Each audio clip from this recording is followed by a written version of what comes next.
ஒரு நல்ல ஒரு ஃபீல் அவுட்டான மூவி பார்த்த ஒரு ஃபீல் இருந்தது. பட் படம் ஸ்டார்ட் அப் பண்ணும்போது ரொம்ப ஸ்லோவா போகும்.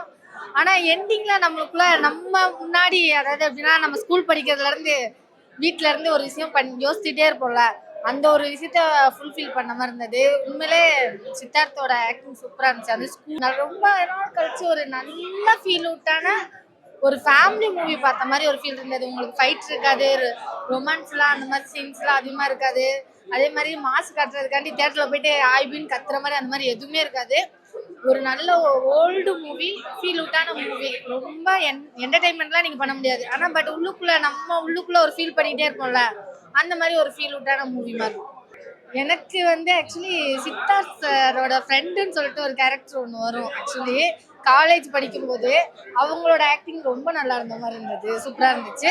அதை தாண்டி எனக்கு சரத்குமார் சாரோட ஆக்டிங் ரொம்ப சூப்பரா இருந்துச்சு.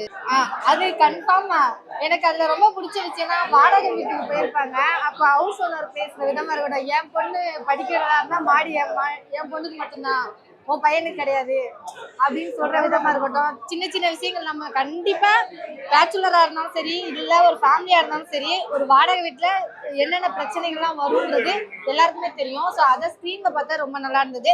என்ன கொஞ்சம் ஸ்லோவா போற மாதிரி இருக்கும். அது மட்டும் தான் ஒரு ஃபீல் அவுட்டா இருக்கிற மாதிரி இருந்தது. ஏன்னா அந்த ஸ்லோனஸ் வந்து எப்படின்னா கதையோட போற மாதிரி இருக்கா. ஸோ 2K பசங்களுக்கு அது பிடிக்குமாங்கிறது கன்ஃபார்ம் தெரியாது.